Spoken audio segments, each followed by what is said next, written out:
Саламатсыздарбы? Мен бүгүн сиздерге атабыз байыртадан колдонуп келген чоподон жасалган идиштер жөнүндө айтып бермекчимин. Сиздер көрүп турган бул жерде мустахара. Мустахара биздин ата-бабаларыбыз замандын 2-3 кылымынан баштап эле колдонуп келген. Мустахарада бул атайын чоподон бышырылып, кызыл же ак чоподон жасалган суу куйруучу идиш. Бул бир тарабы жалпак болуп жатат, себеби төө ат эшектерге артып суу ташышканда ошого ыңгайлуу болуш үчүн бир тарабын жалпак кылып жасашкан. Ал эми карама каршы тарабы мындай купола түрүндө же болбосо шар формасында болуп жасалган. Муну төөгө артып, аттарга артып суу ташууга ыңгайлуу болгон. Мустахараны муздаккана деген аталышка айтылат да тарыхый маалыматтарда. Бул эмне үчүн дегенде, бул ичиндеги суюктук же болбосо суу бир канча убакка чейин муздак боюнча сакталган.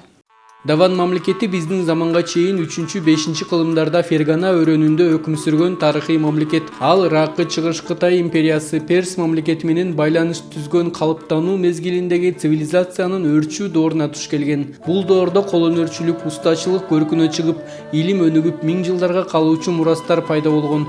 Бул мамлекеттин экинчи аталышы Паргана деп аталган. Жылкы багуу мыкты өнүгүп, бул элдин аттарын көктөн түшкөн аргымактар деп аташкан. Ошондой эле шарап даярдоо өздөштүрүлгөн жана шарапты өлкөдөн сыртка сатып алышкан. Аталган ичимдик мына ушундай идиштерде сакталган. Мустахараны даван мамлекеттеринде көп колдонулган деп айтылат тарыхый маалыматтарда. Себеби даван мамлекети ири жибек жолунун соодагерлери суюктук, шараптар ташып соода саттык жүргүзүшкөн. Ошол учурда көп колдонгон деп айтылат. Мындай мустахарадан биздин музей фондубузда бир нече 4 дана бар, ушундай эле мустахарадан. Бирөөсү экспозицияда коюлган. Бизге ар кайсы райондордон элдер алып келип тапшырышкан.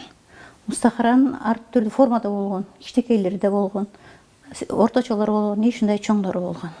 Бизде кызыл чоподон жасалган мустахаралар да бар. Эки түрдүү чоподон жасалат да. Ошондой эле биздин байыртан эл ата-бабаларыбыз мындай чоподон жасалган буюмдарды көп колдонушкан.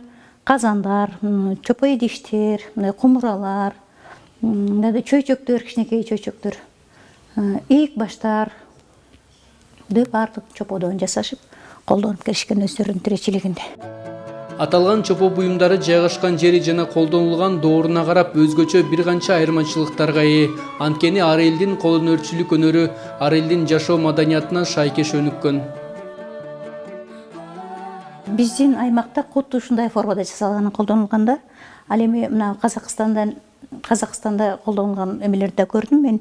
Мына жеринде бир аз дагы бир сабы барбы ошондой сыяктуу болуп, мына коңшу Казакстанда да бар экен. Бул экспонат 1996 жылы алынып келинген. Бул өзү.